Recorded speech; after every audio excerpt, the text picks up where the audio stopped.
বিসমিল্লাহির রহমানির রহিম। Blood group test করতে কি কি ইকুইপমেন্ট দরকার হয়?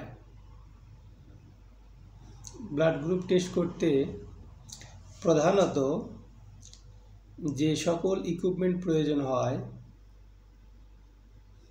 তা হলো, প্রথমেই দরকার হচ্ছে কি ব্লাড। এটা সিরিঞ্জের ভিতরে ব্লাড আছে। প্রথমে একটা ব্লাডের দরকার, ব্লাড প্রয়োজন। তারপর প্রয়োজন হচ্ছে রিয়াজেন্ট, ব্লাড গ্রুপিং রিয়াজেন্ট। তারপরে স্লাইড প্রয়োজন, স্লাইড। এই যে স্লাইডের উপরে ব্লাড রেখে টেস্ট করতে হয়। তারপর দরকার মাইক্রো টিপস। এই মাইক্রো টিপস দিয়ে ব্লাডগুলো মিক্সার করার জন্য এই মাইক্রো টিপস দরকার হয়।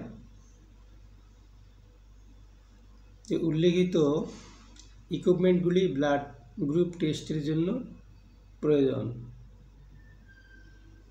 ভিডিওটি দেখার জন্য সবাইকে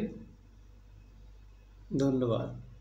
ভিডিওটি ভালো লাগলে লাইক, কমেন্ট এবং শেয়ার করতে ভুলবেন না। ধন্যবাদ সবাইকে।